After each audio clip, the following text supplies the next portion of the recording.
I saw that a guy named Sean Diddy went to jail. Is that the same? That's P. Diddy. That is P. Diddy, Puff Daddy. Yeah.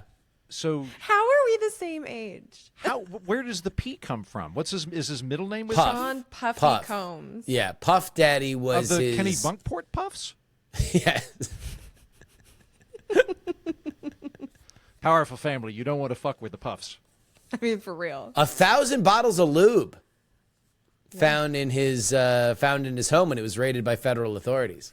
Wow. For his he must have freak amazing offs? skin. Is that what he called the sex parties? Freak offs. Heaton, I don't know if you got invited to any of these, but a Puff Daddy freak off was where he would bring various different associates and luminaries from the music industry, invite in male prostitutes, so they might be gangbanged for the pleasure of everybody around. It was such an exhausting affair, they would often get IV drips to rehydrate afterwards. Wow. They were luminaries.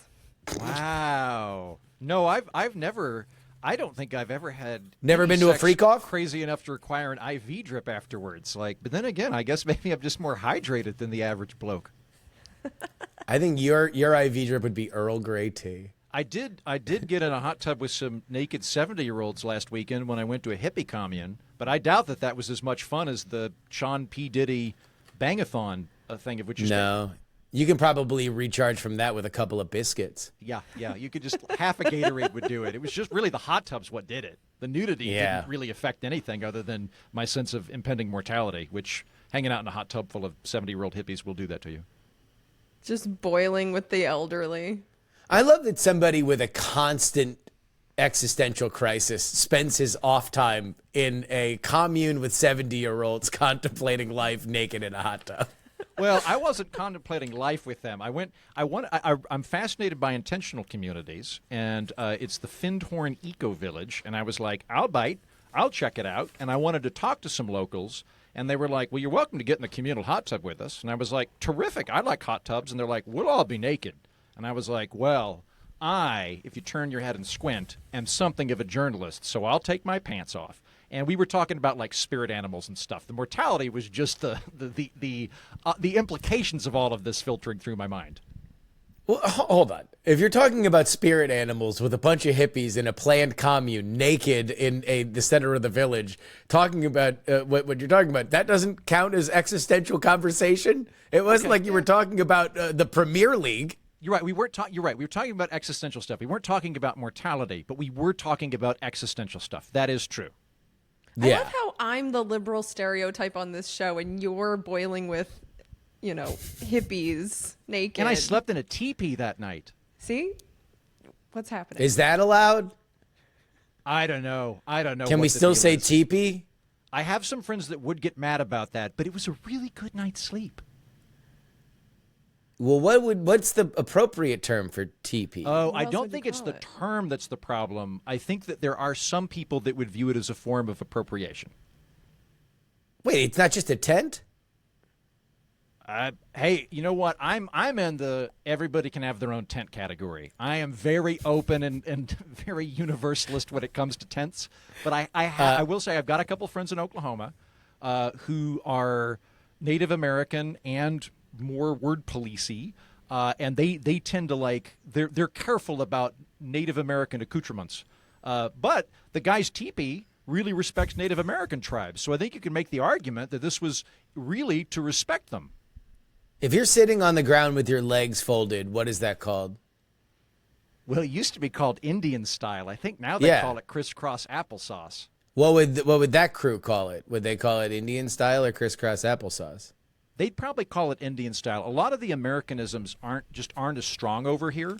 So, like, for example,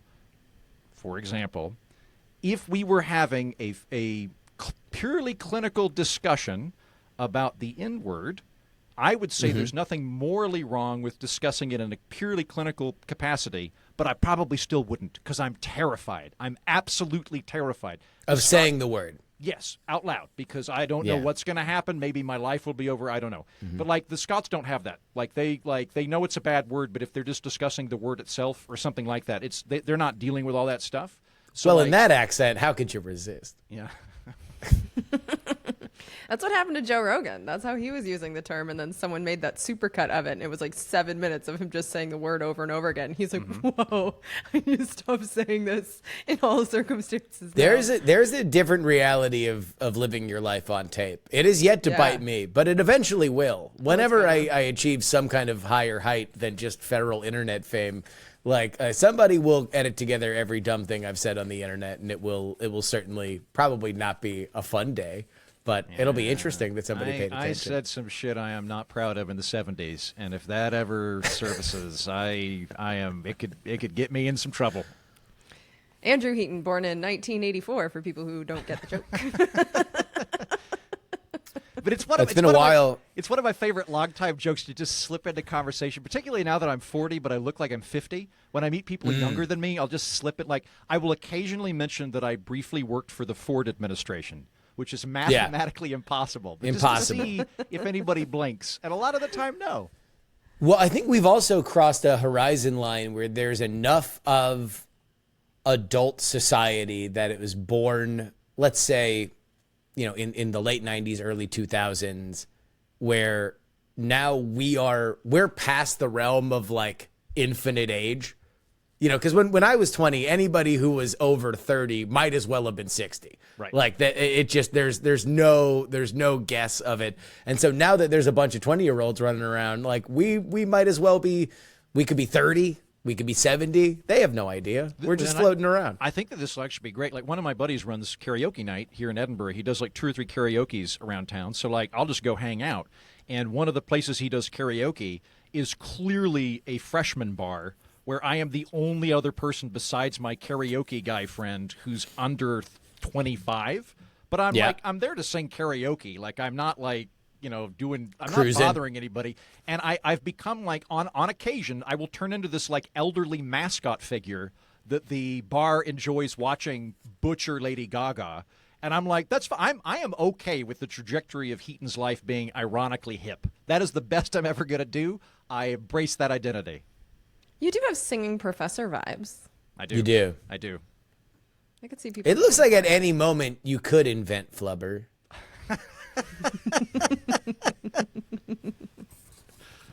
We got some gifts in. A reminder to everybody that you can send us stuff to my post office box, which I don't give out enough here on this show, but I do say every episode on politics. That is P.O. Box 153184, Austin, Texas 78715. Again, post office box 153184, Austin, Texas 78715. Write Justin on it, because for whatever reason the post office gets weird when any other name other than my name is on it, even if you're sending it to the podcast or whatever. Jessica sent a hand-knit baby blanket for my infant daughter. Thank you very much, Jessica. Very nice. Alan said he could not make our Chicago show, and so he sent us all $13.50 checks. Nice. That would be the sum total of it to the three of us and Tom Merritt. I love it. Which is a very, very sweet gesture that is going to be more trouble than it's worth for all of us to cash the $13.50, but I appreciate the effort. John sent a sticker rather, of his parrot, Morwin, and his parrot's run for presidency, Morwin 2024. It's a cute little cockatiel. Love it. Which we are a big fan of here. Good luck to Morwin. And this is the cool one. I mean, they're all cool, but this one is very interesting. Stephen, the Count of Winder, Georgia, and the Great Smoky Mountains, sent the three of us and my daughter, the infant baby Bella, gold bars that are a shaving of a gold bar that at the point of purchase, when he sent it to us, was worth $80.55. Nice. So this is 0.0322 ounces of a gold bar. So it is worth $80 now. Presumably it will go up as gold tends to rise in price. But we all have a little bit of gold, including my daughter. thanks to Stephen. I love that. Thank you, Stephen. I hate to be a dick about this, but Jessica, you just got elbowed out by the gold. I don't get any benefit out of the thing you knit for the daughter I haven't even met yet, but the gold, that's fantastic. Thank you, Stephen. Yeah, that's really cool. Thank you. I will add that a fellow named Chris sent me a small amount of money, and I am now happy to add that through his largesse, I am now a proud stock owner of one stock in Southwest Airlines, and I love what my company's doing. Great. You should go to their stockholder meeting and raise I a might Jen, well do. so you have not bought a share of Southwest stock yet? No. Are you Why going to do you make guys me care if I buy do a this? share? Are you going to make me buy a share of Southwest stock so you're the Hold on. only one Justin, who is can not? Justin, can you please buy a share, and then we'll get matching letter jackets that say Southwest on them that we will The wear Southwest on the show? boys rolling through podcast town. This is so annoying. You are now free to hear our opinions. Great. Why are you scared of E-Trade? Are you just is this like a phobia? Is it like why? When I finish this podcast, I turn it off and I don't think about it for the next week. So you're assigning me chores that I do not think about until I get challenged again on the air the following week. I don't. So we need to have you buy a share on the show, is what you're saying. I mean, walking me through how to do it would probably be good because I don't do this. I don't trade individual stocks. So yeah, I would have to learn how to do a thing. I'd have to figure out how to get the money into it. Like, and I don't know what I'm doing it for, just to like please the two of you. Hey, Jen, well, I wasn't thinking about the show. I earned 24 cents over the last week doing jack shit as a owner of Southwest Airlines. One Southwest Airlines I share. have one Southwest. I think that means I own one plane. I'm pretty sure that's how that works. Yeah. Yeah. You can And call you've call earned for it. less than a phone call. Yeah. You can whistle into the air and the plane summons to you like a falcon. Now, if that was real, then I would do it. But I'm lazy, boys. I'm lazy. I have no motivation. I don't know. I think you have stock market phobia. I I think you think that the Dow Jones is haunted. That Dow Jones is a ghost and he's going to visit you. I have stocks. I just don't do individual ones. I don't. Oh, It's not my thing. for the record, that actually is really sound financial It's probably advice better. to Yeah, just buy a lot better. ETFs, or specifically index funds as opposed to individual stocks. Although, No, this isn't actually like financial advice. This is Yeah. a bit. That being Yeah, said, this though, is a bit that requires Yeah. me to do extra work for very little Yes, benefit. that's I what got bits sent are. $25 that I now get to use for my own love and enjoyment, irritating you. It's the greatest thing in the world. I didn't have to spend my own money. Somebody you wanna know what? rightly thought it would be funny for me to buy a stock. This to is irritate actually Jen. better. Jen, Everybody wins. don't do shit.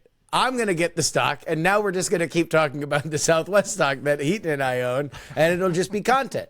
You can either be a part of the bit or you cannot be a part of the bit. That's really what's happening here. No, you're both needling me. Yeah. Makes you both pricks. From Austin, Texas, I'm Justin Robert Young, high atop the fair city of Austin. I'm Jen Briney. And from Edinburgh, Scotland. I'm Andrew Heaton. And we're not wrong on this edition of the podcast. We're talking death, baby. We have another Trump assassination attempt and exploding Hezbollah pagers all throughout Lebanon, as well as walkie-talkies, which are exploding as we record. So, Really? yeah, another round. Another round. So we will get to that, plus your emails. Heaton, you did mention in our group chat that you competed in the Highland Games. Kinda, yeah. So my friends invited me to go to Pitlochry on Saturday to watch the Pitlochry Highland Games. Fun time, good time for the whole family. And we're all very familiar with the Pitlochry Highland Games, but you know, for the rubes that are just tuning Right. in, please describe them. Right. So, Rubes, the Highland Games happen in Scotland. All the towns in Scotland have Highland Games during the summer. The main event that you've probably seen before is called the caber toss, which is when a man shaped like a bathtub flips over a telephone pole in a field. That's the main thing. But there's lots of other things. There's bicycle races.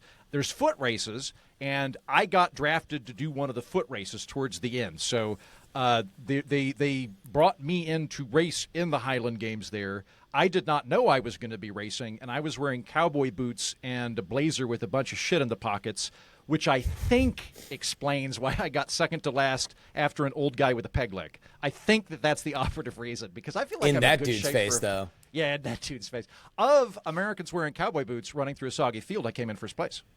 Hey. Good job. How Way to long was the represent. race again? It was 400 meters. I don't know what that translates to. I probably did it in 30 or 40 seconds. I'm pretty good. But I think everybody else, I don't know, it was probably like 3 minutes.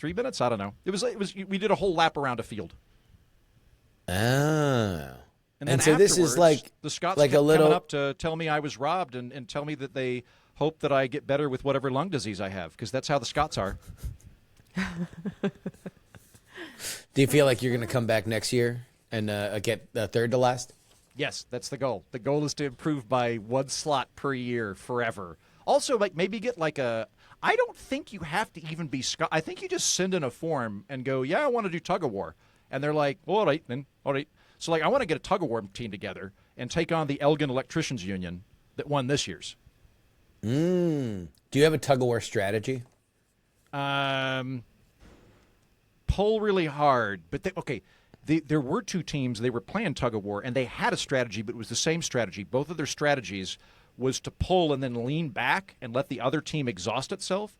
But they both did the exact same thing, so they just sat there leaning for about 15 minutes. It was captivating. So in a bygone era, when I used to do corporate entertainment, that was often scavenger hunts. One of the upsells that they would do would be for us to kind of referee a field day. So we would have a lot of these kinds of games for your gigantic corporate offsite, and we would organize everything and have a bunch of referees. And as you might imagine, tug of war was one of them. Boy, is there a lot more strategy to tug of war than you would think, and you only realize it when you watch people do it dozens and dozens of times. But yeah, there's the lean back strategy. There's the like kind of a heave ho. So it's like as long as you are only pulling all together, and then you're kind of like resting for a second, and then everybody pulls together. That destabilizes. Tug of war generals. Like there's one guy for each team that's just walking back and forth like Napoleon fucking Bonaparte, telling people to pull and like pull harder and stuff. That's what I want to be. Especially, that's got to be awesome for Scottish people, because like a Scottish person yelling at you, like of the English versions of people yelling at you, I think the best would be Japanese. Like shout out to Shogun, which won like 1 million Emmys a couple days ago. But the Japanese, the most dismissive language and the best grunting. There's nobody who grunts better in the world than the Japanese. They can do it 1 million different ways. Maybe I'll go compete in Japan and get second to last over there. That'd be fun. Yeah. Let's talk about Trump. Ryan Wesley Routh, a suspect in an apparent assassination attempt against Donald Trump, faces charges federally for possessing a firearm as a convicted felon and having a gun that had an obliterated serial number. Trump, who was golfing at his Trump International course in Palm Beach, has blamed the rhetoric of President Biden and Vice President Harris for the suspect's actions. Routh does have a criminal history in North Carolina, participated in protests in Kyiv, and self-published a book.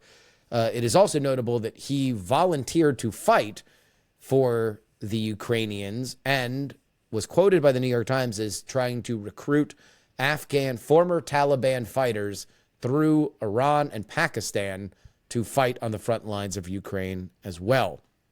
Authorities found a loaded rifle, a digital camera, and supplies where the Secret Service agent saw Routh pointing his rifle. Routh had allegedly waited 12 hours on the property. A detention hearing is set for September 23rd with an arraignment September 30th. Meanwhile, Ron DeSantis, the governor of Florida, says that he is exploring filing state charges and conducting a parallel investigation into this.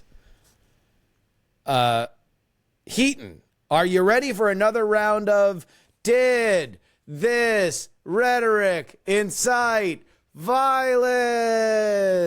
Woohoo! Can I tell you the weirdest thing about all of this? I don't know how you all are feeling, and maybe what I'm about to say makes me a sociopath. I hope not. But when I found out about this the other day, my friend Jennings texted me, and then I was like, well, what? Like, was the president shot? Was he wounded? And he's like, no shots were fired.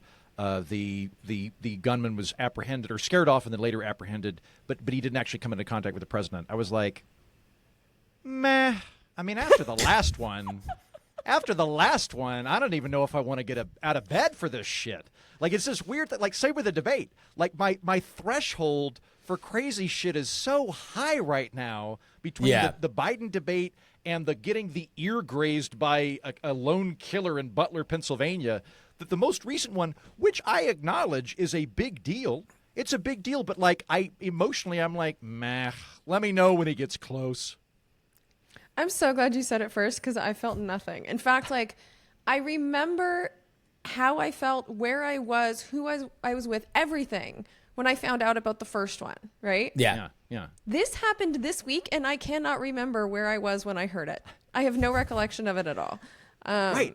Isn't that crazy? That, like, I we're got already zero conditioned to texts this? about it. I got 0 messages, 0 emails. Like, meh. I don't think. Yeah, I went and did a special edition for PX3, which normally on Sunday I do a thing where I recap the Sunday morning talk shows, and I had prepped all of that, and then this happens. And so I'm like, this is big news. Let me put it out. And our friend Brian Brushwood was like, you were the only political podcast, he listened to a bunch of them, that covered it. Nobody else really even did a thing about it. Nobody covered it like breaking news, where I kind of thought it was breaking, like, news. It felt big to me, I guess. I don't know. I did go on Twitter and stuff. But like Andrew said, like, I just don't have the feelings for this. I think there's a couple reasons. The first one, they hit him. The second one, or the first one, there was a crowd. At the first one, there was that incredible picture that was taken. Like, it was a completely different situation. Where once I found out the details of this, where it was like the guy didn't get a shot off, he was a hole away, he got away, and then was captured. Like, I was like, okay, Trump's fine. And then the first one was Trump avoids death. The second one was golf game interrupted. Like, it just didn't seem to have the same. Again, I know that this is crazy. I know that I'm wrong. Yeah. I know I'm wrong. It's just I'm aware that my brain has recalibrated in a weird fucking way. I think that, look, we're through the looking glass. Like, there's no way that we're ever going back to the idea that either this super weird election that has already taken 4 different turns. We already thought it was going to be. If you go back to what even this conversation was about the 2024 election a year ago, we're like, well, it's going to be totally defined by Donald Trump. Donald Trump might be in jail. Might be in jail. This is going to be totally defined by the trials. This is going to become court TV. We're just going to be watching all these motions. Guess what? None of that happened. I mean, like, the first one, first trial happened, got convicted. We don't even know where that's going to be. He still hasn't been sentenced, won't be sentenced until after the election. So we don't have any kind of imprisonment scenario. But now it was like defined by an assassination that was wiped away by a candidate change. And now there's another assassination attempt and nobody cares because it's, to your guys' point, not nearly as photogenic as the first one, which came about as close as you can get, literally a half-inch away from the dude's brain exploding. You know what? Yeah. Trump should have made one of the Secret Service guys take his picture in the golf cart with his fist in the air saying, fight, fight, fight, just to have, like, a continuity. That would have been funny. He did. I think the real story here, or at least for me, the thing that I care about the most is that in the last 10 weeks or so, Secret Service has allowed this to kind of happen twice. Yeah. I think that's really the problem, and I'm guessing that's where Congress is going to go with this, because even though the guy wasn't able to get a shot off, he was able to be there. He was on that property for close. 12 hours. Yeah, 12 hours. So it's like, did you not do a walk around the course or like hop in a little They golf did cart? not. They did not. They confirmed that they did not sweep the course before he golfed. And even That's the day madness. of, they said Donald Trump does not get the same protection as an ex-president as he would as the sitting president, for which my point of view is, hey, the sitting president isn't running anymore. He pretty much just goes from the White House to his vacation home in Delaware. So why don't we give both the vice president and the other guy running full president I'd protection also for the just- next 50 days? Can we I'd also- peel off a few dollars and make that happen? There's pretty good evidence now that a couple people wanted to kill him. I'd say at least 2 people wanted to kill him. So like there's like I'm not really worried about Jimmy Carter. I don't feel like he's a high priority thing right now. But if there were people trying to squeeze off a shot at Jimmy Carter, that would change it. So yeah, I'm in agreement with you, Justin. I think that they could raise the security threshold a bit. What and To be fair to the Secret Service, they did testify that they don't have all the people that they need right now. So staffing up like that in the middle of an election when they also have to protect all the senators and members of Congress, like they have a bigger job than this. That said, they could change their protocols based on the actual threats that exist and understanding that Donald Trump isn't an ordinary candidate, and maybe pay some money to the local cops to sweep the golf course. There's ways that they can do this even if they don't have the staffing, but they did say that they don't have the staffing. Well, and for the record, they did get the guy, right? Like they arrested him. They He did. fled. well, I mean, he they got fled him before north. he started a shot or anything. Like, I mean, no harm, no Yeah. foul. So Secret Service saw a rifle barrel pointing out of Good eye. a bush. That was then shot at. He escaped, left his bag. That's how we know that he had a GoPro there and he had food. So he apparently wanted to make a big deal about this, and his social media profile would be consistent about that. He very much believed in the power of media to the point that he was begging Dave Matthews Band to write a "We Are the World" style anthem for Ukraine. He also ended many of his tweets with his phone number, just in case people wanted to reach out to him. But he then fled north on 95 from Palm Beach and was arrested on the county line of Martin County because a APB went out, and now he is in custody. So we will likely hear more from him. He has not been shy about talking in the past. I will point out the week after we did a segment about Hawaii producing the happiest people in the world, this man is a Hawaii resident. So And North Carolina, he's a co-resident. Well, But I know he's very much- he apparently didn't find inner peace on the lovely islands of Hawaii. He still had some internal rage there.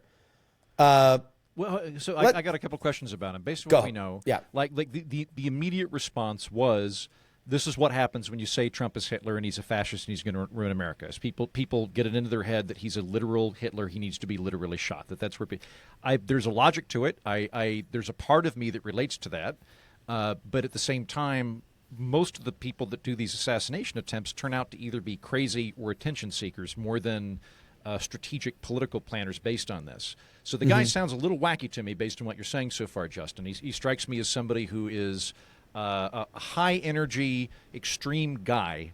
And so I would love to hear more from him when he's put on trial for this reason, because I suspect we will wind up finding out that he's got a screw loose and that it's not that he was an otherwise normal person that was agitated into shooting a presidential candidate because of the media, but rather probably would have did something crazy anyway. I very much, and I want to preface all of this because whenever we get into what motivated what, I think it's very icky. I am in general a free speech maximalist. I do believe that hyperbole is a part of politics.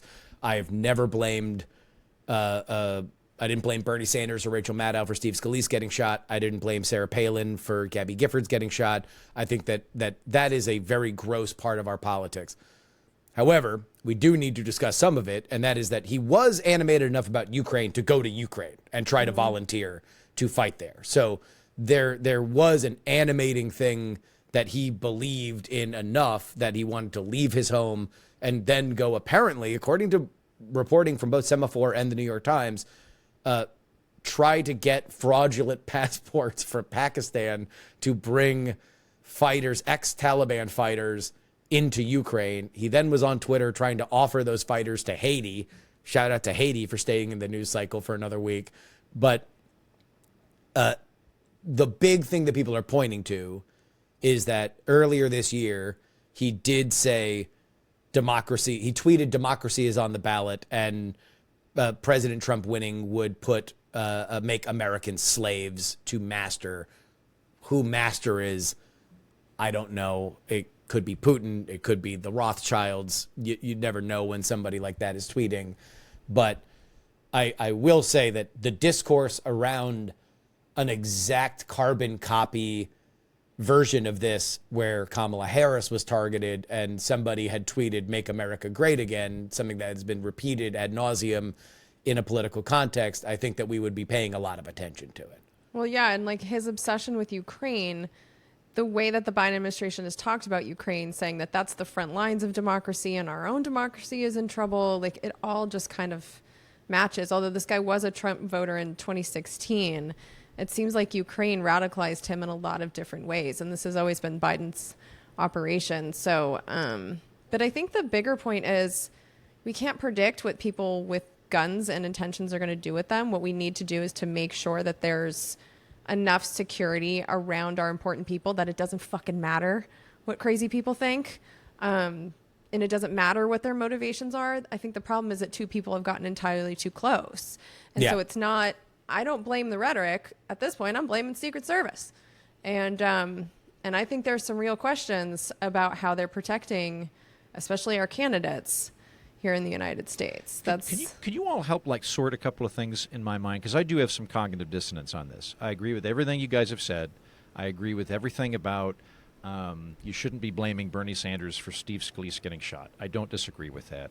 At the same time, though, there's a part of my brain that is contravened to that says, like, when we talk about the other side as an existential threat, that some people are going to think it's an existential threat. And so it does seem to me that there's some moral culpability there, but I don't know how to bring these things together. Is it like smoking in general is bad for you, but the one cigarette doesn't count for the cancer? I don't know. I don't know what the model should be.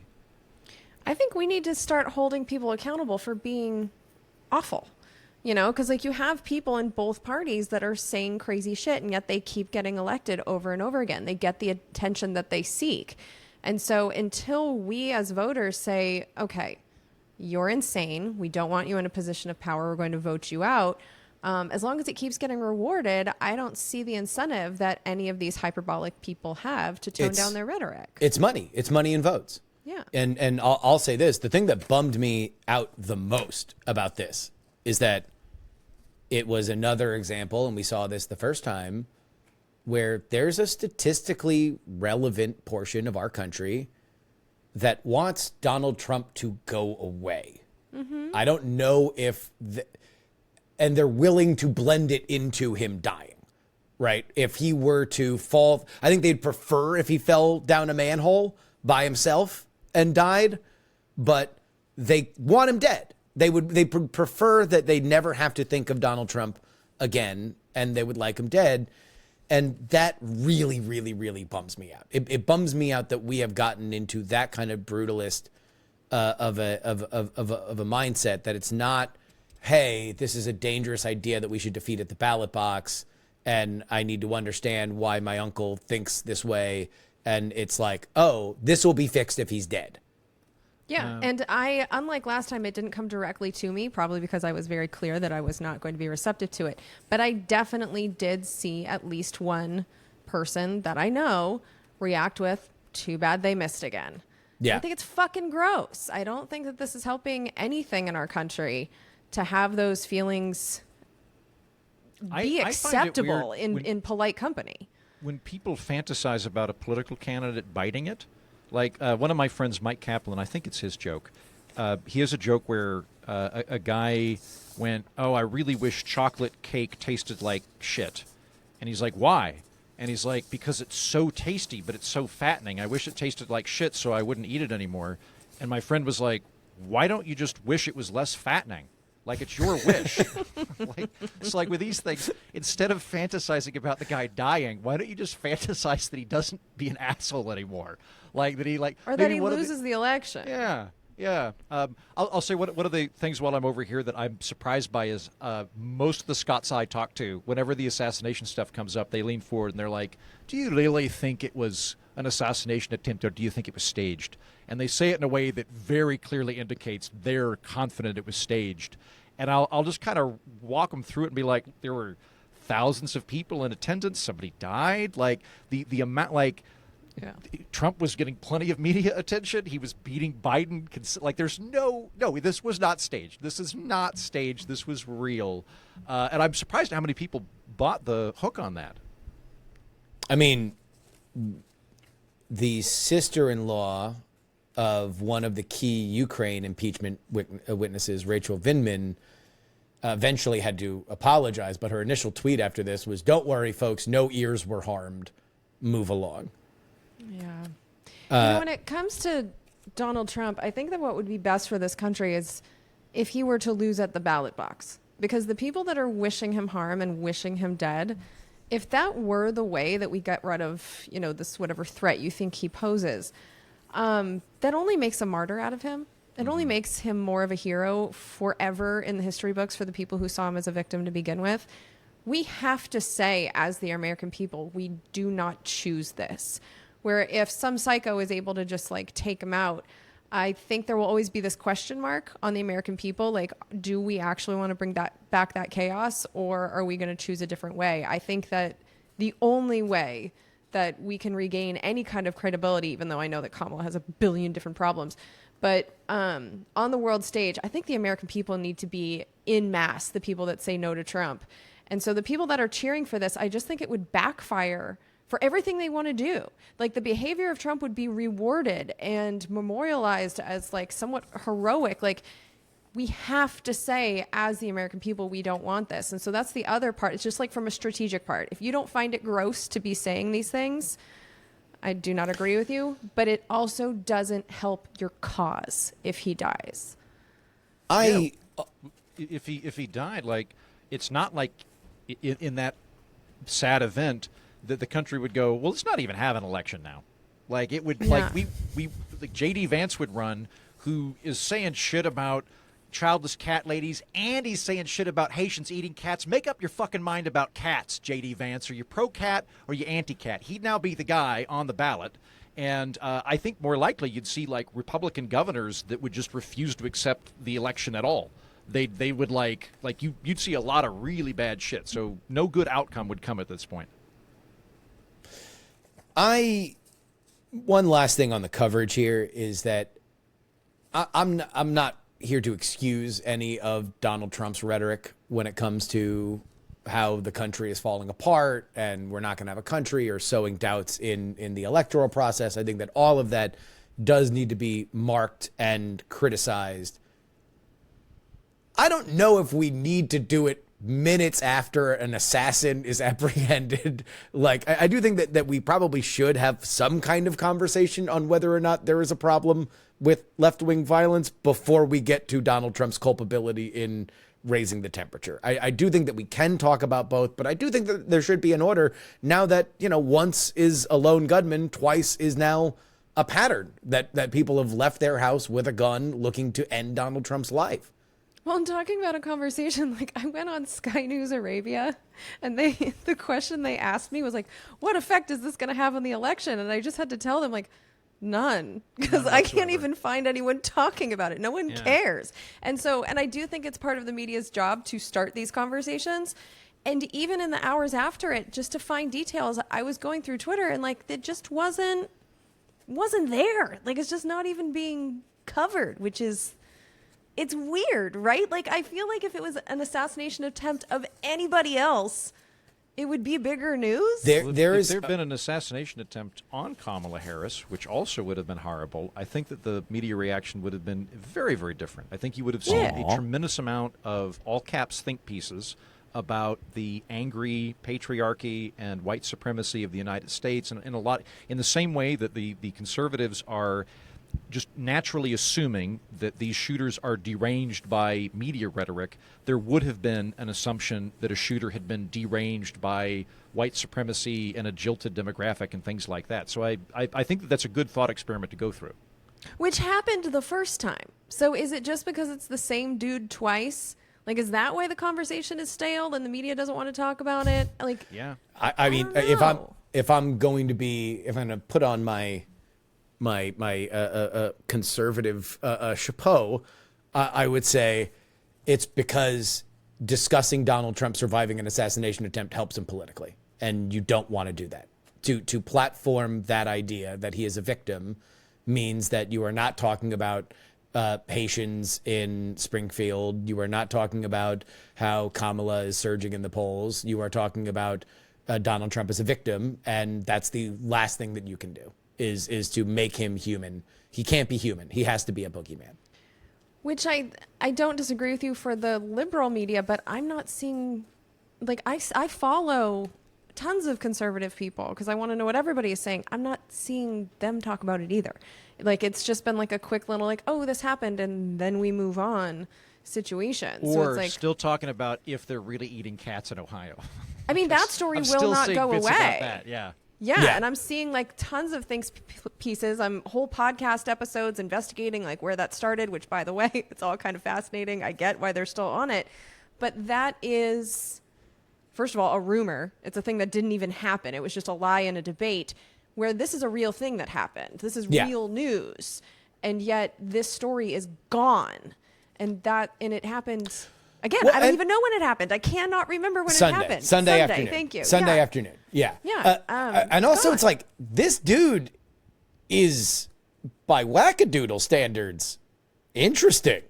Like, he says he's a roofer who makes like $3,000 a year, and yet he was going between Hawaii, North Carolina, and Ukraine. Yeah. He was certainly on the radar of Ukraine's defense ministry. They say that they flagged him as dangerous, and he never even volunteered. He was being kept around as a recruiter for Americans and foreigners to fight. I got the sense in just the surface skimming that I did about Ukraine created a department for volunteers because initially Zelensky said, if you want to fight, we'll give you a gun. Come on over there. And then they saw who was answering that call. And it was a bunch of lunatics and people that had been dishonorably just discharged from the military and a rogues gallery. So they were a little less excited to do that. But still, he was in D.C. trying to talk to people in the State Department and Congress about getting support there. Like, he was active. He was active in his cause.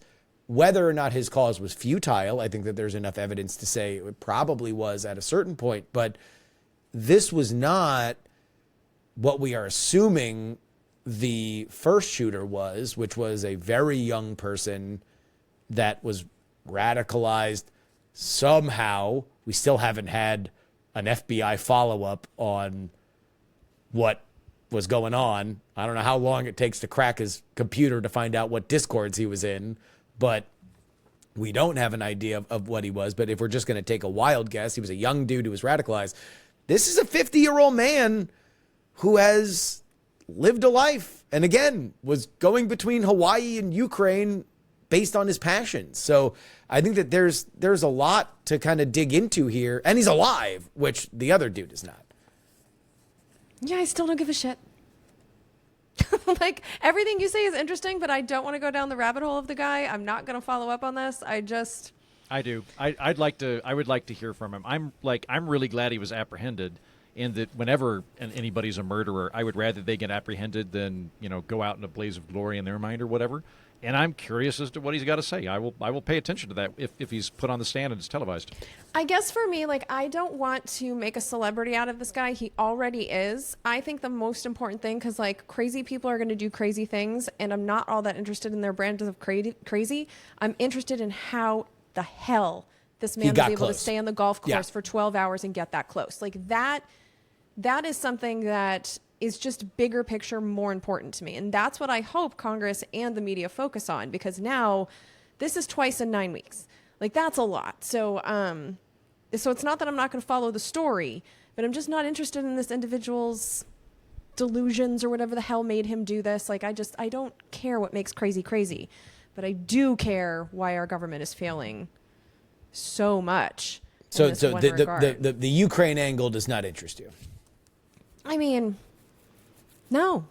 Like, not why. Like, why is one guy super fascinated by Ukraine? Like, no, I'm fascinated by, how that whole war started and what happened before 2022. I've been following that for a long time. So it's like, am I interested in Ukraine? Absolutely. Yeah. But this one quack's idea about Ukraine and why he decided to shoot Trump, like, no, I'm not interested in this individual at all, to be completely honest with you. As interesting as that may be, and I understand that people are going to cover it and want to, and if you do that, Justin, I'm not like judging you for it. Just for me personally, I really don't give a shit. I want to know how the Secret Service is operating. Let it happen again. Yeah. Again. Yeah. Yeah. I would agree with you in terms of news value. That's the number one thing. The number one thing is, all right, we're at trend status here, and if it happens again, which now you can't discount, then we're into. If it happens a third time, I think we should just put the National Forestry in charge. Just for listen, Secret Service, you guys are out for a while. We're going to arm the Forestry Service. They seem like they're on top of their shit. I've had very positive experiences with them. They're in charge till you figure out your stuff. They would be able to find a man hiding in the plants for 12 hours. That is exactly right, Perhaps. Jen. I do think that if it happens another time, we're into the, like, Alex Jones act of malice territory. Yeah. Like there has to be some kind of line in which ignorance becomes malice. If you are not able to fix a perimeter problem of keeping a dude alive, then that is a problem. And the fact that two have gotten closer, if there's other nutties thinking about doing this, does this embolden them knowing that you actually can get that close? Because I know that I used to think the Secret Service, like, there was just no way you could get past them. They were like supermen to me. Yeah. And now there's a chink in that reputation, and I think that breeds. Is that going to spur? Copycat. Does that spur? So more than whether or not somebody is saying democracy on the ballot. Yeah. If you see two loons that one got a shot off, the other didn't. If you want to commit suicide by Secret Service, like, why not see if you can take Trump with you? Yeah, exactly. I think that's more dangerous than the story of the guy that tried it. Yeah. It was more depressed. The coverage around it was more depressing than the thing. I agree with you, Jen. We are totally simpatico. The security part is the actual news story. The fact that this went almost immediately, at least in the coverage that I saw online, was like, why would Donald Trump raise the temperature so high that somebody would shoot him? Like, if he didn't want it, why was he dressed that way? Yeah, the coverage was weird. That was gross. Patreon.com/wherenotwrong. On this Patreon exclusive episode, we're going to be talking, especially after the main show, about America's stress crisis. Whether or not we are in stress overflow in our modern world. A new study says yes. So we don't always do two serious stories in the main show. Sometimes we mix in a little silly one, but we got two serious ones here. Yeah, so if you are feeling... Last week I talked about breaking into a hotel room with a Russian asset. Exactly. Oh, yeah. No, very popular one last week. Last week we talked about the Russian front money for Tenant Media, and we revealed both Heaton and I's culpability with this cast of characters. I'm not going to say what it was, but did my running joke get a laugh because you were slightly worried that I was egging that on too hard? Did I at least get a laugh from that? What, that you were From who? stepping one of the regent agents? Which I wasn't. I was never involved with her. We were just colleagues. Yeah, I The don't know. only problem is that it's hard to tell that it's a joke when you I know, worked we at the never same know place with as you. she. You know what? Let's all just move on. Yeah, true tales of Andrew's penis are a whole thing on this show. I just don't know what's true and what's Also, false. I don't want to go into it, but there have been times in which I've just heard tales of Heaton's sex life that are far more adventurous than you would imagine from this tweed bespectacled man that you see. And so it would not shock me. It wouldn't be interesting or it wouldn't be out of pocket in the way that Ironically hip. Heaton working in the Ford administration might be. Let's talk about Hezbollah. They have vowed to retaliate against Israel after accusing it of detonating pagers across Lebanon, killing 9 and injuring 3,000, including Hezbollah fighters and an envoy from Iran. The blast occurred in Hezbollah strongholds, and the group has called it Israel's, quote, biggest security breach in a year of conflict. Today, as we record this on Wednesday, Israel's Mossad spy agency admitted to planting a small amount of explosives inside 5,000 Taiwanese-made pagers ordered by the Lebanese group that were then detonated on Tuesday. This came after Hezbollah made a call to all of their fighters to bury their cell phones as they were conspiring with Israel, therefore going with the low-tech option of the pagers, which obviously had their own vulnerabilities. As we record this, there have been another string of explosions in Lebanon, with 9 being reported dead, this time according to the early reports. And again, we are doing this as they come out. So if you have more information, this is just where we are at noon Central Time. The explosions came from walkie-talkies that were utilized by some of Hezbollah's special forces fighters. Jen, your thoughts? So yesterday I texted you guys because this was really freaking me out, because originally they thought that the way that the pager attack happened was that somehow there was malware that was used to heat up the batteries and the batteries would explode. That doesn't appear to be the case, thank God, because that's what scared me. I was like, I've got this. Like, I've never been so suspicious of my cell phone than I was all day yesterday, because we all have lithium-ion batteries in our pockets. And so that's, but now what it appears, according to the New York Times, is that the pagers were ordered from a company called Gold Apollo, which is based in Taiwan, but they had a licensing agreement with another company. They said, not us, not us. Yeah. They were like, no, we have a licensing agreement with BAC Consulting, which is in Hungary. And they said that they had, you know, that was the company that was involved with the pagers. And they think that at some point there were explosive materials put next to the battery. Yeah. And then those pagers went out. So it was like a supply chain issue. What I find fascinating about that is that means that this has been planned for months. This isn't something that they decided to do, you know, in the last 48 hours, because the day before this pager thing went, Israel announced that they were expanding the war. They're going to change the goals so that not only do they have their Gaza goals that they're not accomplishing, but they also want to allow the thousands of people who have left their homes in northern Israel. They want to make it safe for them to return, which essentially means they're declaring some kind of war on Hezbollah. So they announced that one day. This happens the next day. And now we know that, like, this has been put into, this is something they've been planning for months. And now with the walkie-talkies, we have absolutely no idea what happened with those. I mean, I've been reading about this all morning and I did not know until you just told me about this. So we are definitely seeing an expansion of the war. And I'm still fascinated by the way that this is being covered, where they're saying, you know, this could spread to a regional war. It already fucking is. Yeah. Like, Israel bombed the shit out of Syria last week, which for some reason is just not news in the United States. And they bomb Syria all the time, so that's probably why. We now have all of this happening in Hezbollah. They have attacked inside of Iran. And of course, we have Palestine being wiped off the map. And so this is a regional war. We are already there. And just what I'm questioning is, other than damaging a small percentage of the communications devices in Hezbollah, the only way that I can really see this and understand this is that it's meant to terrorize the people of Lebanon, because the pagers went off at 3:30 p.m. on a Tuesday. I'm pretty well traveled, in every single country that I've traveled in on a weekday during the school year at 3:30, the kids have been released. And so people are out and about. We saw the pagers go off in grocery stores. We know that people were driving when they went off, and these, people crashed their cars and their motorcycles. And we know that at least one child is amongst the 12 dead. 2 children are being reported dead. Okay, yeah, there were 12 dead in Lebanon. Of the 12 dead, 8 of them were reported Hezbollah fighters, and 2 children, at least as of now, the latest that I saw.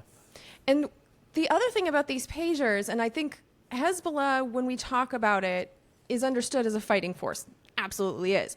But it's also a political party within Lebanon, and so there was no way for them to know who would be holding all of these pagers. And so there's also a lot of reports that many of the 2,700 people injured were not Hezbollah fighters at all. And there was also 14 people injured in Syria. So this didn't just happen in Lebanon as well. So it's just like, when I look at why would they do this? The only strategic thing that makes sense to me, because there's 100,000 people in Hezbollah. So there's no way they're taking out the entire communications network, right? So the only thing that makes sense to me strategically is, are they trying to scare the people of Lebanon so much that they turn against Hezbollah? Because this is something that, it's a strategy that we use, to be honest. Well, they are an occupying force in Lebanon. They are not the government of Lebanon. They are essentially the government of Lebanon because they're funded by Iran. Yeah. But they are a extra legal gang that does run parts of Lebanon, but they are not the government of Lebanon. But they have people that are a part of the official part of the government. Now they have stayed there so long, and they are funded enough by Iran. Yeah. But they are a proxy gang from Iran to attack Israel. But my point in saying this is that there were thousands of pagers that were going into the pockets of people that weren't all fighters. And there were people in civil administration, and they also, it's a pager. You don't know where the pager is going to be. Is it going to be sitting on a desk? Is it going to be on the fighter's pocket? Is it going to be in the person's car? That's the whole thing. There's no way to do this and have it be truly targeted. And as we know, 2 children have been killed. So just strategically, isn't this terrorism? Well, strategically, it is there to show Hezbollah that Mossad will get them even when they're trying to evade the tracking. Because that is the reason why they bugged the pagers, is because Hezbollah said, don't use your cell phone. You can't use your cell phone. Your cell phone is communicating with Israel. It is, I believe the words of the Hezbollah high command was, it is conspiring with Israel. They said, put it in a cage, bury it in your front yard. They distributed these pagers as a low-tech way to communicate that would not be trackable by way of cellular data. And this was Mossad saying, you can't do that. We will show you that this is, as you pointed out, it was a supply chain attack from wherever in the supply chain. Now it's a hot potato, as the Taiwanese company is like, no, it was a Hungarian company. There were reports yesterday that this was supplied by Iran. So the pagers came from Iran. As you pointed out, this is another step forward of Israel, the IDF and Mossad, showing that they have very deep connections into the Iranian Revolutionary Guard, because Hamas's leader was taken out while in the guest house of the leader of Tehran. They had a bomb in the garage, which what appears to be happening now, and I agree with you, this is already a regional war, and like everything in the Middle East, you can have a field day pointing out who threw the first stone, whether it was Israel or Iran, that creates this war of proxies. But there is no doubt that Hamas, Hezbollah, and the Houthis are Iranian proxies. That is a known fact. That is and Hezbollah's relationship to Lebanon is a complicated thing, as you pointed out, as is their relationship to Israel. I mean, the other thing that really has brought the tensions to this was that Hezbollah launched a rocket into a soccer field of a Druze village in northern Israel and killed 12 children. They denied that, though, and Hezbollah usually claims their rockets, so I still have a question mark on that one. Hezbollah usually says, like, yep, we did it, but they didn't on that one. But when Who's it comes launching to the rockets from? Who's launching the rockets from into northern Israel? It is a regular thing. You get stopped on the road. That was in Syria. So. You get stopped on the road for Hezbollah rockets into northern Israel. And I know because I was once stopped on the road because Hezbollah rockets were coming into northern Israel when I was going to a kibbutz up there. Yeah, but let's acknowledge that those rockets constantly go both ways.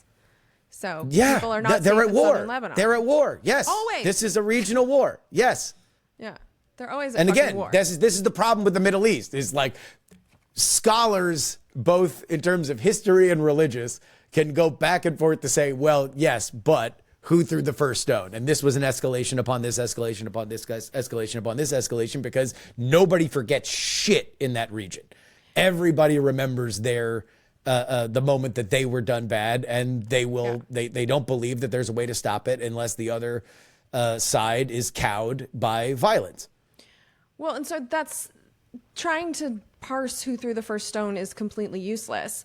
And what it apparently is also completely useless is the fact that our Secretary of State is fucking around in Egypt right now, having another fake ceasefire conversation that's going to go fucking They're nowhere. working around the clock, Jen. Around the clock. Around the clock. In Egypt, who's not involved. Like, it's a neighbor that's pretty much on the side. I mean, they're involved in the negotiations.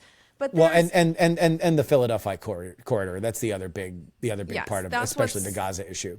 Because Netanyahu is insisting, like, it's another term that he's putting in there. Yes. Well, it's an important part of wherever that's going to go. I would say, Let's just acknowledge that in July there was a UN ceasefire deal. It was something that we actually invented. Hamas agreed to it, and Netanyahu has added terms over and over again. The Philadelphia corridor is another one of those instances. My point is that the Secretary of State is in Egypt right now. Once again, this is happening while he's in the Middle East. Nothing the Biden administration has said has encouraged restraint on the Israeli side. Nothing. So I do think they've been effective in getting some of the Middle Eastern, like the Arab countries, to show restraint. Because, like, after the murder of the guy that got bombed in Iran at the presidential... The Hamas leader, the leader of Hamas. Yeah. Yeah, I can't remember his name. But after that happened, Iran was like, we're going to retaliate. They didn't. So there has been some restraint shown. So maybe we can credit diplomacy for that. But on the Israeli side, there's just a bigger and bigger... They just keep ratcheting it up. And if we have leverage over Israel, I just don't see Blinken, A, using it, and B, if he's trying, it's not effective. We are in total agreement. Even if we might differ in terms of where we think the levers could be pulled, that this State Department is fucking useless. Fucking totally useless. Absolutely useless. We are just drifting. Absolutely drifting. If the point of this State Department, we actually have a really good email. I don't know if it came in, if I put it in the thing, but there was an email that came in that pointed out that our assumption that as Heaton pointed out, that Kissinger, that this is a Kissinger. It's in the email section today, and it was actually a really good one. Then let me actually read that right now, because I do think if we're going to point out the uselessness, the fecklessness of our modern State Department, it is important to point this out. It's on the top of the third page. Yeah, Irksome International Relations writes, I understand that y'all favor a more non-interventionist approach to foreign policy, and from that perspective, Kissinger and Cheney might seem like one and the same, but their philosophies are really diametrically opposed. Kissinger is the ultimate realist. He believed that there was no such things as ideals or values in international relations, only power. The United States should only care about its own security and other countries be damned. This is in stark contrast to the liberal American foreign policy of the Bush administration and forward, which thinks that states can and should pursue ideological objectives apart from its own interests. This is an important distinction because the ideological heir to Kissinger is Mearsheimer, not Blinken. Mearsheimer is the main advocate of offensive realism. which is the idea that major powers like the United States should not only be capable of maintaining their own spheres of influence, they should also aggressively undermine influences by rival powers of creating their own, all with the eventual goal of complete domination of the international system. I'm explaining this to you so Andrew knows when he signs up, when he advocates for Mersheimer realism, and then he gave a Wikipedia link. And Andrew, I want your point of view on this in a second. My point with the State Department is that you do have to pick some kind of side in the Middle East. You do have to say, well, they've done that. Either, which one is it? Even then, if you're going to pick Israel's side, then you have to say, all right, we are now going very heavily on these Arab countries and Iran. You're done thinking about a nuclear deal. We are going to shut down the nuclear deal. We're going to go back to what Trump did. We're going to put maximum pressure on you budgetarily so you can't fund these proxies. And Saudi Arabia, you're not getting these weapons until you normalize relations with Israel and Egypt, blah, blah, blah, blah, blah. You start pulling those levers. If you want to be more on the Arab side, then you do what some of the people have said about Israel's funding, about, hey, we're going to stop these things. What we have is this mushy middle of, well, we really, really, really don't like the violence that's happening. And Israel, well, you better knock it off. We're working around the clock to push paper back and forth so we can all sit in a big mahogany room and drink tea together and mop our brow about whether or not this is ever going to end. It is feckless and useless. That's right. Heaton. I really liked that email, and I'm glad you got into international relations theory because I don't have a tremendous amount to add into any conversation involving Hezbollah, Hamas, and Israel. I don't know a lot. But I can blabber about abstract concepts a lot, and so I appreciate giving me some traction in this. I like that email. I stand corrected on that one. I think you're right about that. Kissinger was a realist. Mearsheimer's a realist. We could add George Kennan into the mix. George Kennan, who was in many respects the architect of the Cold War, was a realist, and for that reason he was opposed to adding more countries to NATO at the conclusion of the Cold War because he thought it was going to exacerbate a lot of the problems we're seeing today. So I think you're right about that. The old guard of the realists was replaced by what I would call liberal internationalism, what I think you call liberal foreign policy, but basically the idea that we ought to be promoting our values abroad through robust intervention. And in that regard, yeah, there's not been a distinction between the last several administrations, with the possible exception of Trump. I know, Jen, you've brought up Victoria Nuland several times, and Victoria Nuland has, I think, been an advisor to like Dick Cheney and to Hillary Clinton. Like she's very ubiquitous within those circles, and the State Department tends to be fairly ubiquitous as that goes. There's not a lot of rebooting that happens that I can see when new presidents come in within the State Department. And that's part of why we end up getting very little differences in terms of American foreign policy from president to president. It ends up being a conversation about do we maintain or expand as opposed to ever retract.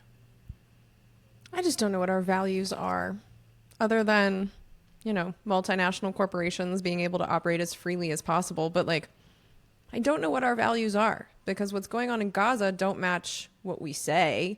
We say we stand for human rights. There's no way that you can starve 2 million people and say that that's, human rights. We say we stand for international law. We've seen so many violations of it, with including this pager thing, because it's against the Geneva Conventions to do something that indiscriminately can harm civilians. This is textbook definition of that. I guess I would just be more willing to be yeah, pick a strategy and go for it if I knew what we were fighting for. I just don't. And like Justin said, I don't understand.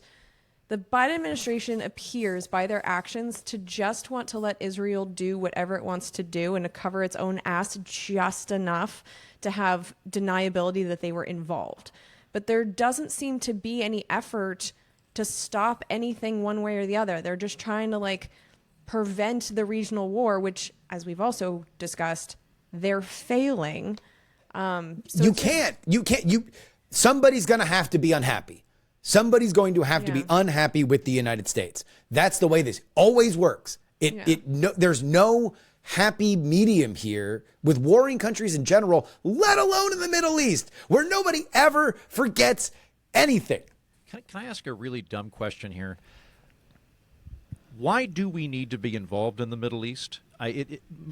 Much smarter people than me tell me on a regular basis that we need to be involved in the Middle East, and it usually something about like global stability of oil prices, which I guess makes some degree of sense. But when I look at it, like I was a history major in college, the Middle East is the boneyard of empires. I think it's a real bad idea to hang out in the Middle East longer than you have to. And I do go more of that Kissinger route of we don't have permanent allies, we have permanent interests, and we should be looking at what our interests are. And I don't see great benefit to the United States having our hand in that drawer.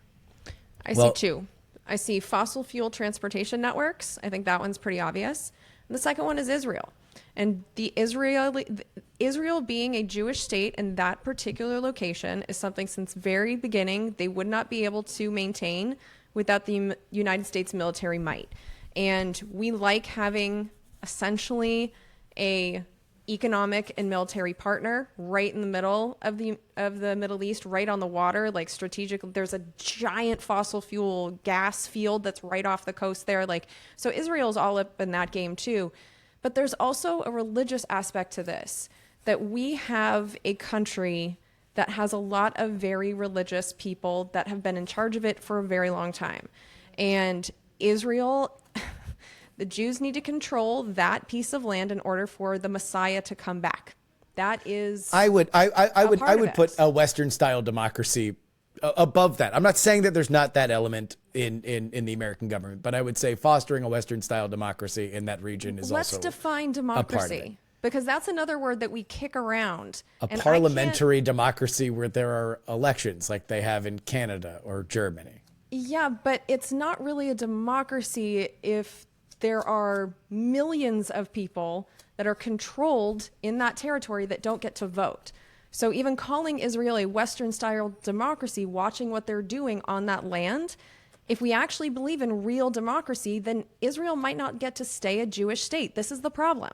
If it's a democracy and there are that many Arabs that live there, they could outvote the people who are Jewish, and Israel doesn't stay a Jewish state. If it is not a democracy and instead an ethno-state, then you have to have two countries. Israel won't allow that. So it's like, this is part of the complication of the whole Yes. thing. But I do think the religious aspect of this makes some of the rational thoughts of international diplomacy, it doesn't work because there are people that just believe so. It's a God level thing for a lot of people in this country and in Israel. And that's one of the reasons that we're there, is to protect Israel. This has been going on for 75 years. I think that region is very, very thick with God level thinking. Yeah. There is a lot of people who believe that God has ordained a lot of different things, and it is part of why things are so sticky there. Yeah. There is no doubt about that. Heaton, And to a your lot of question, them are in our government. sure. For why we are in the Middle East, I think the question is, well, what is in the Middle East, right? You've seen even Suez Canal and oil. Yeah. Well, no, but what is being involved, right? Currently we have boats around the Middle East that we have moved into position to deter Iran from striking further. Although Kamala Harris, has said during the debate that there were no Americans in any kind of harm's way or active war zone during the debate. But what is being involved? Is being involved sending money? Is being involved sending missiles? Is being involved creating economic ties to countries in the region in the way that we do with both Israeli and Arab countries? I guess I would focus on the money bit because I, so far as I know, we don't have boots on the ground at the moment. We might have some residual training people in Iraq, perhaps, but we're not boots on the ground there. Good. We have people in Syria. Do we? Yeah, that kind of thing. We have military bases. We had military bases till somewhat recently in Saudi Arabia. I think we still have some in Saudi Arabia, right? They're just we do have a military presence over there, even if they're not actively involved in combat. And then the money thing, yeah. We've given in recent history a decent amount of money to Egypt. We've given a lot more money to Israel. And I would look at them both kind of the way I would look at Europe, which is, to what extent are we just subsidizing your own domestic programs so you don't have to pay for your own military? And I'm fine being in a mutual defense pact with Israel because it's a fellow parliamentary democracy and for a variety of reasons. But the kind of perpetual military funding bit, that bit doesn't click for me. It's not a democracy. That's a problem. Okay. It's not. We talk about democracy, but it's not. Right. And so it's like if we want to this is just a whole nother conversation. And I'm willing to cede the point to you. But I know you're frustrated when I say stuff like this, but one of the main reasons that we are so heavily involved and so hated in the Middle East is our support of Israel. Which when you talk about our shared values and democracy being one of them, it's just not. And I think that's an issue, or it should be an issue, because if we're going to give this much money and this much of our moral support to what this country is doing, and we're seeing how violent they are and how undemocratic their system is to the Arabs that live within the territory that they say is theirs, it's a problem. We don't share values with them, or at least maybe we do, and that's a problem. I don't know. But it's a major part of why the Middle East, why we are involved, is to protect Israel from its neighbors.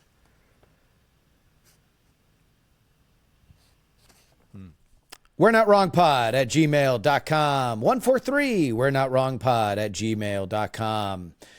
Does this about work? So the entire GOP media apparatus is Russian, while half of the Democratic Party is Chinese spies. Well, except Menendez, he's an Egyptian agent. And also of note, the presidential candidate with an immigrant wife hates immigrants, while the one with the Jewish husband is an anti-Semite. The VP candidate with an Indian wife is a white supremacist, and the one who's engaged in COVID fascism is the pro-freedom guy. Does that about sum up where we are? This has like a good Abbott and Costello patter to it. I enjoyed this email. He's right.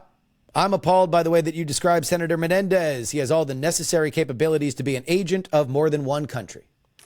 He does. Luckily, he's no longer Senator Menendez. So goodbye to you, you corrupt piece of shit. I agree. He could easily be a triple agent. He's one of those personalities that could be getting money to pretend to be a double agent but being a triple agent. Yeah, you're right. He's a very complex guy.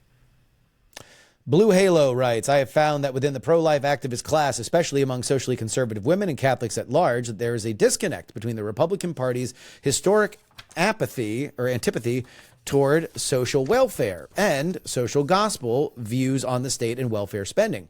After this election cycle is over, and with the recent failures of overly harsh abortion restrictions at the ballot box in mind, is there a possibility that the Democrats could be accepting of social conservatives who want more robust social programs, and in exchange, they might take a less absolutist party-wide policy on abortion? Sure. Absolutely not. Zero chance. Zero fucking chance. I think you could see a couple of different combinations. I mean, we are seeing the parties realign. We're not entirely sure which way they're going, but they are realigning. And it happens periodically because the political parties, as I've pointed out in this program previously, they aren't Obi-Wan Kenobi force ghosts that animate throughout time and place like Doctor Who, to combine two different things. They're shopping carts. And the participating groups in the shopping carts are swapped in and out, and they jump between each other over time. We go back to right after I worked in the Ford administration, Jimmy Carter got the evangelical vote, and he was a Democrat, right? So the evangelicals used to be more Democrat-friendly than they were anything else. So seeing a recombination I don't think is surprising, but I think probably a more likely recombination would be seeing the Republicans become more open of welfare.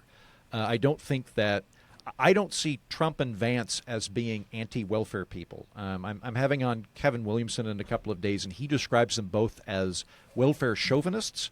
I don't know what that means. I'll let you know. But I think it's possible that you will see a different interpretation within the Republican Party moving forward. And I could see Democrats, there's definitely Democrats that want more social programs. So it's like if you're going to force people to have more babies, you need to have social programs. And I also know plenty of people on the Democratic side that don't necessarily think that the states that allow, let's be real, there are states that allow later term abortions than viability. So the youngest child that ever survived outside the womb without any interventions was 21 weeks old. There are places where at 30 weeks you can still get an abortion. I think there is room for compromise there. So I think if we were to have, and that's what's crazy. I read the bills that they had. I had a Republican bill and a Democratic bill, and they took different approaches to it in the House of Representatives. But what was fascinating is the line was only 1 week apart. One of them was at viability, Really? which was 21 weeks, Yep. and the other one was at 20 weeks. So we already have the framework for a compromise, which kind of makes sense. I personally like viability, because if you can prove that a child can survive at 17 weeks, that's the fucking line. But I think that there is room for compromise here. There is something like disgusting about someone who finds out that their kid has Down syndrome and so decides to abort it at 30 weeks. And I think that that is something where the Republicans are not wrong. And I think there's Democrats that would be willing to negotiate on that. So I don't think that this is impossible, that they would. No, It is impossible. And it's impossible because this that? version of the Democratic Party is not going to give up the furthest reaches of abortion, because that's what they fought for. And we're not at the settling point. We are at the defining absolutist point. And it's the reason why, at post-Roe, the Democratic Party has had 2 years, and the answer to what has happened is the exact same thing they had before, which is we're going to wait until we have either 60 senators, or we're going to kill the filibuster to reinstate Roe as a law. So maybe at that point you would see some element for settling, but we're not there yet at the very least. There's no indications that I've seen. Their legislation, how is that not an indication? Like, their legislation said viability, which is 21 weeks. So that's an indication to me. I don't think that it would suit. I don't know. We'll see. Maybe. I hope so. I doubt it. I highly doubt it. It's too lucrative. It's very, very lucrative for the Democratic Party. It gets you money and votes. I think that we are going to see an optimistic track and a gridlock track. The gridlock track is the national track. Unless there is a sweeping congressional moment where the White House, Congress, and the Senate are controlled with supermajority by one party, which seems very unlikely to happen at any point in the next 30 years based off of all demography. Unless that happens, there's not going to be sweeping changes that happen at the national level. And I think you'll see the United States just kind of hammer this out state by state democratically like Europe did. And like Europe today, they've arrived at many of the kind of consensus bills that Jen's talking about, but they did it in smaller pockets. And I think that's happening now in places like Kansas. I just think as the bodies pile up, this issue is not going to be able to stay in the fringes. Right now, there are some extreme perspectives. There are the perspectives that are being legalized all over the United States that say at 6 weeks you can't have an abortion when many people don't know that they're pregnant. Or if you're having a miscarriage, you can't have a DNC. Like, this is really dangerous shit, and the people that support this are really extreme. On the other side, it is extreme to allow abortions at over 30 weeks for reasons that aren't the medical danger to the life or of the mother or the fetus. So it's like we have these extremist positions. And I think as women continue to die, I do think that there's going to be more people like myself that are like, enough. There is a line here. And I don't think it's necessary for the Democrats to support the most extreme version of this to at least allow abortions up until the point of viability. That is a point of compromise that I think we can get to. And because I've seen it in their legislation, I have far more hope than my dear friend Justin does. Well, yeah, we're just not there yet. That's all I do think eventually we'll get there, but it's gonna come to a point where you don't win an election. If the Democrats win, the number one issue of the 5 that they poll the best on is abortion. I think they are down on the other 4. So if they win, it's going to be because they have an absolutist position on abortion. I think that'll be another generation of us fighting about this, because it's going to be a way that you raise money and votes. I just think that if they polled on late-term abortion, they would have different results. But again, it's when you're demonizing, and you're not looking for an actual solution, which I agree with you. When you actually look at what this stuff is, the polling really isn't even all that crazy. Yeah. It's not, we're not all that divided on it. And the one thing that you have seen on the Republican side is that, as this emailer came in, because there is a pro-life element that's pissed off at Donald Trump, because Donald Trump has distanced himself from a absolutist pro-life perspective. And I know that that's something that is in our fucking parallel earths that we live in politically. Democratic voters believe that Donald Trump is, going to put in a full nationwide abortion ban on day one when he gets in and suspends the Constitution. But on the right, from what I've watched, there's a reason why these emails are coming in, because they're pro-life people who are like, we don't have a home here anymore because the party has drifted this far away. So who knows? I do think that the large scale trend lines are toward compromise, but I don't see any incentive that actually moves politicians to do it. In fact, the trend lines are in the opposite direction. You raise a shit ton of money by saying that, we need an extreme abortion policy, because otherwise, if we compromise, they're just going to compromise us to zero. I think the dead people will change it. But is Obamacare good? Writes, I worked in a mid-sized healthcare system in a fairly big city, and I watched 14 or so independent practices sell to us because they couldn't meet a number of burdens that came along with the ACA. And I saw what that did to the overall pricing and servicing of the city. So as someone who's read the Affordable Care Act, I hate having to defend it because it wasn't designed to give us a good healthcare system. It was designed to save the insurance industry. It was designed to keep the insurance industry as a middleman in our payment system. And it gave us some protections in the process. So there's certain things that we absolutely need to have as healthcare consumers in this country. Like, we need to have the 10 essential health benefits that the insurance companies now have to pay for. Things like hospital stays and preventative care. There's only 10 of them. But without the Affordable Care Act, they were denying you for all of these things that should be very basic. So there's parts of Obamacare that are not only good, but essential. The problem is that the overall system is shit. And it's breaking. And part of the reason that's breaking is the Republicans want to break it. So they've bit by bit, when they've had the power, they've done little things. So it's like financially, it stopped making sense when they took the penalty for not getting health insurance down to zero. That was an essential part of making the financials work. Once that broke, then the insurance company was the insurance companies were incentivized to look for ways to deny care. We all know that they're doing that. So the system doesn't work. It's a shit system. But at the same time, repealing it means that the insurance companies get the freedom to do what they were doing before. So denying you for pre-existing conditions and not paying for even basic health care. So is Obamacare good? No, but it's necessary. And so we do need a better system. So yeah, I understand the frustration of your community, and we're all feeling it. Red pilled. Yeah. Oh, sorry. Go ahead, Heaton. I largely agree with that. It was a very good answer. I think Obamacare is complex. All fucking healthcare policy is insanely complex. It's so fucking complex. So just saying something's good or bad, I think, is pretty rare. Whenever you get into public policy, you're not really talking about solutions to problems. You're talking about trade-offs. And you're looking at, are the trade-offs net benefit or net negative? Some of the positive things that came out of Obamacare that Jen points out is it ended the practice of being able to deny people coverage for pre-existing conditions, and it also stopped the ability to have a limited amount of coverage for conditions. So if you get cancer, they can't go, you've had cancer treatment for 2 years, we're cutting you off. There were certain things that I think that those are good provisions. You might disagree with me. They're wildly popular within the United States. Those are things that kind of everybody agrees on.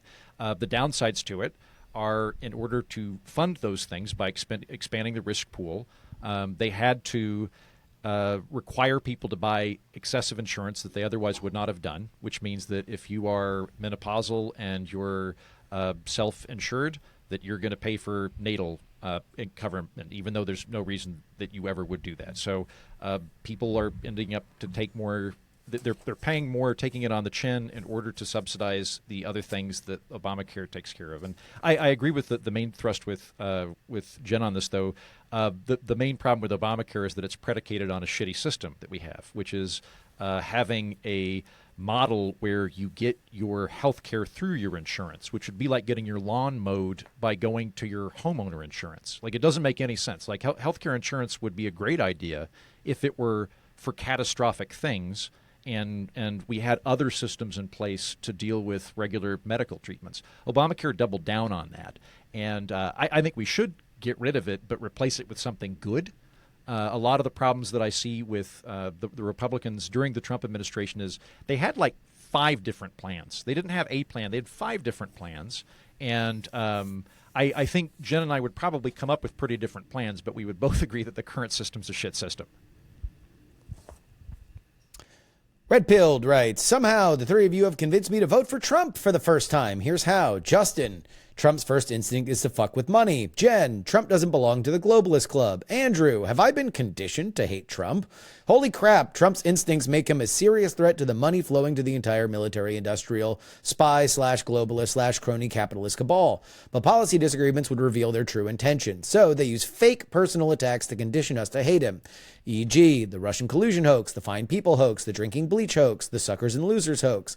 The majority of voters still believe that at least one of those were true. That also explains the sudden freakout about free speech. It's to prevent the discovery of their lies. Damn it, don't turn me into a Trump voter. So let's inject some facts into this. Saying that Trump's instincts make him a serious threat to the money flowing to the entire military-industrial complex, simply not true. In 2017, which was the last Obama-signed budget, the military budget was $818 billion. That increased every single year that Trump was president. And in 2021, the last Trump budget, we peaked at $933 billion. The military budget went down during both Obama, and it's slightly down, but it also went down during Biden. So Trump, out of the last three presidents, is the only guy who took it up. George W. Bush exploded it. As for Trump being against wars, I mean, so there's some other examples that I thought of after the fact. So last week we talked about when Trump was president, he assassinated Iran's top general, Qasem Soleimani, which risked a wider war. He also bombed Syria's government directly, which President Obama refused to do. It was Trump that gave Ukraine offensive weapons, which Obama refused to do for his entire presidency. President Trump increased drone strikes in Afghanistan, Iraq, Syria, and Somalia, and he eliminated all of the drone strike restrictions that Obama had. And we call Obama the drone king. And Trump eliminated all those restrictions. And let's also not forget about Yemen. Like the whole time that Trump was president, that was peaking. And if you don't remember what happened in Yemen, we were partnered with the Saudis, who they bombed the shit out of Yemen and caused a famine that killed millions of people. So let's not pretend that Trump is a threat to anything that's going on in the military. He's terrifying. Problem is, our other option is Kamala Harris, and I don't have a lot of faith in her either. But if you look at the parties, the last two Republican parties have increased the military budget, and the last two Democrats in charge have decreased it. So if you go by numbers, there you go. I like this because I don't like Trump and I don't want to have to deal with any more cognitive dissonance. So I'm not contesting this.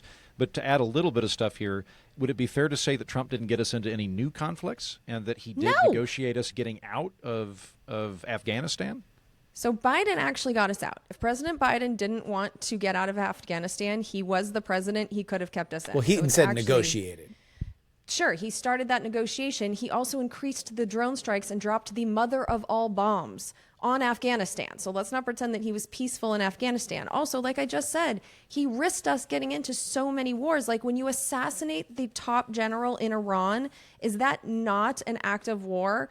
Like when you bomb Syria's government directly, is that not an act of war? When you give Ukraine offensive weapons, is that not needling Russia? Like he got lucky at that there was restraint on the other side, but he absolutely could have started multiple wars with the things he actually did.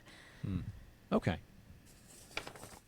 Presented Without Comment sends us a picture of Taylor Swift with a headline, "Woman who makes career singing about bad choices endorses Kamala Harris." It's funny. I gotta say, the Babylon Bee is really funny. They do. I assume that's Babylon Bee.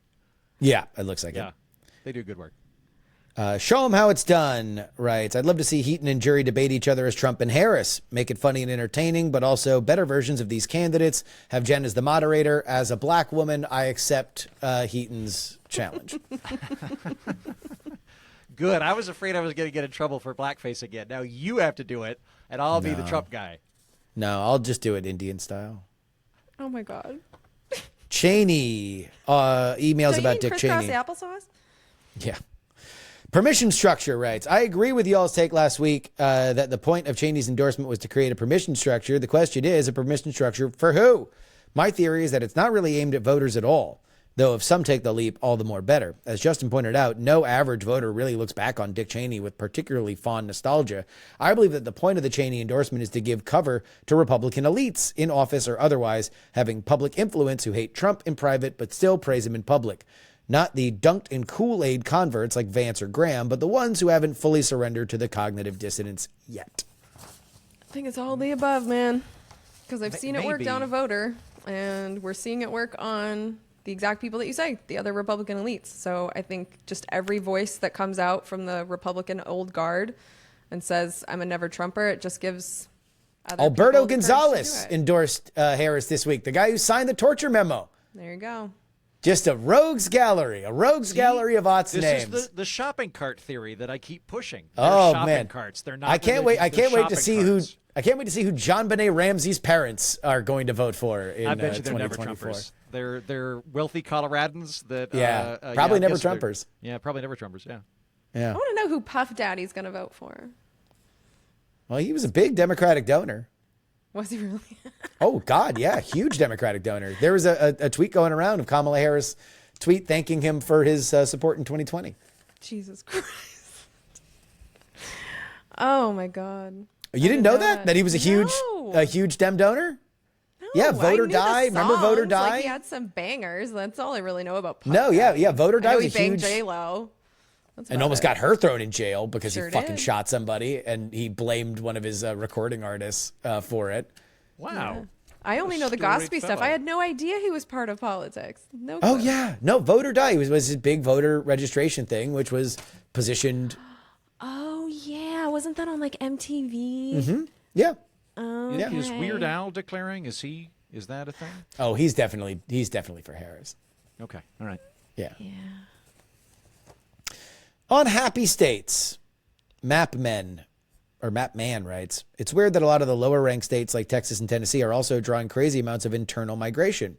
Does this map doesn't really map onto the study very well. So basically like states that people are moving into from other states. Yeah, but we don't know internal where they're migration. moving from. And just like Yeah. I don't know. I don't know. I think know. that I know the- Texas actually. Texas, because I took a leadership Austin class when I moved to Austin, and Austin loves shitting on Californians coming to Texas. But I can't answer this. The three primary groups that are moving to Austin, at least, are other Texans, Floridians, and finally Californians. So at least with Austin, that's the groups coming in. I was born in Texas, raised in Florida, and moved here from California. I fit all three. There you you go. are Austin. Look at that.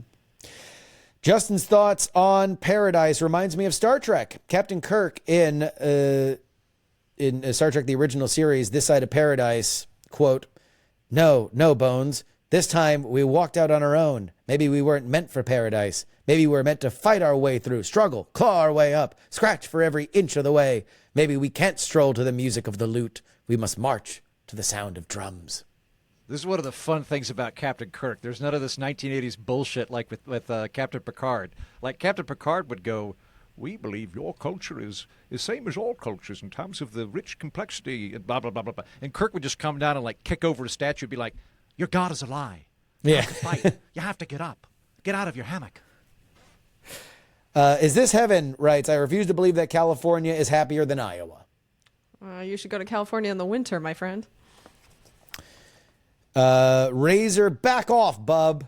Arkansas pays its teachers $50,000 a year and provides health care for the bottom rung. My girlfriend has AR home health care that is close to free while she's studying because of Republican management of the state. Are they saying that $50,000 is a good salary? In Arkansas? I think they're saying that they've got a social safety net. I don't have the thing in front of me, but I mean, okay. I'm glad there's health care for the absolute destitute. It sounds like the entire United States that you have to be poor as shit to get health care, and then everyone who's in the middle is stuck in. Don't be happy, emailer. Shut up. You're not happy. No, I'm seriously glad to hear Don't it, but be. like $50,000 a year is not a good You're wrong, listener. salary. You and your girlfriend, you're wrong. Teachers deserve more. Mm-hmm. But yeah, brag about it. I'd point out for the state stuff, states are big and complex. Like, California's a really big state. there's a lot of different people in California, and my guess is that there's a lot of regional variation between who's happy and who's not happy and that kind of thing. So it ends up, I think, like insofar as this just become like grudge matches of like I like my state and I don't like Minnesota or whatever. Yeah. Like we can turn it into football and we can have fun doing that. But when we get into stuff like this, it ends up becoming really granular really quick. How happy would you describe LA, Heaton?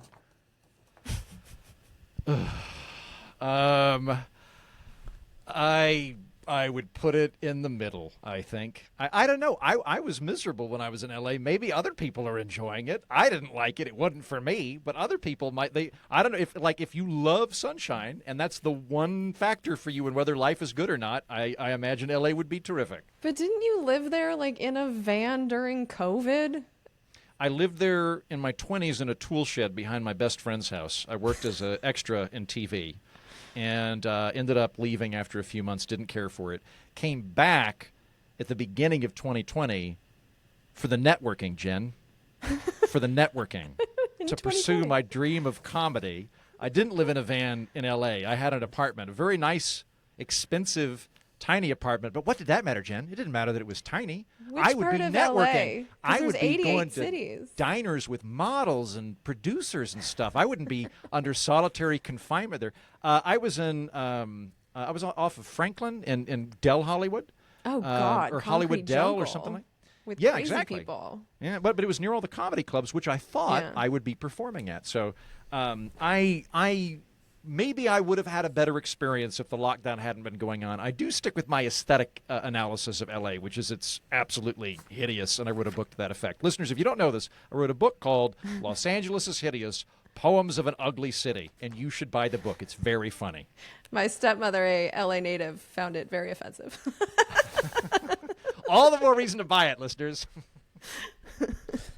We're Not Wrong is a production of Dog and Pony Show Audio. Our editor is Will Saddleberg. On PX3 this week, we have Evan Scrimshaw talking about the 6 seats that will change the House control, depending on where they go. 6 districts that he believes are the most important.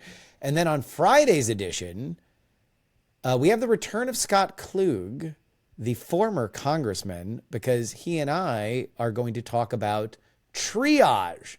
Behind the scenes, there are leadership decisions made around this time of year with the Republican and Democratic senatorial and congressional committees, which races are worth investing in and which ones are on their own. And so we're going to get some behind the scenes stories of the politicking and heartbreak of that entire process. It is something that I find fascinating, and it will be on Friday's edition of the show. Jen? So my Right to Repair episode is out. It's actually a semi-hopeful episode, but you will understand how we lost the right to repair because it was a legal thing, and you will understand what experts are saying can be done about it, the current status, and why I actually have hope for something being done if we demand it. So Heaton? there you go. I am going to check out both of your shows this week. They both sound amazing.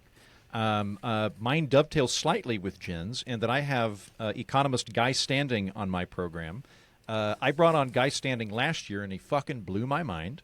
He makes the case that we shouldn't look at political economy as either the public sector or the private sector, that is needlessly reductive. He made a very compelling case that we ought to view it as private property, state property, and the commons, and that the commons is something different than the state. It was really, really interesting, and it really made me think about things. So I wanted to bring him on this year because he has a new book out on the politics of time, and we really get into a lot of economics that are very far afield from my usual neoclassical, maybe Heaton ate Milton Friedman's ashes level economics. So for people that get irritated with Heaton, this is Heaton talking to somebody with a very, very different outlook and having a really good conversation.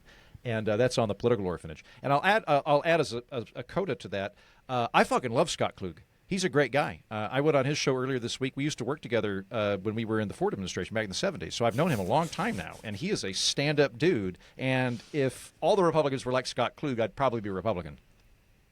Yeah. No, he's a great dude, and I'm looking forward to doing that episode. All right. For Jen Briney and Andrew Heaton, I'm Justin Robert Young, reminding you, but we're not wrong.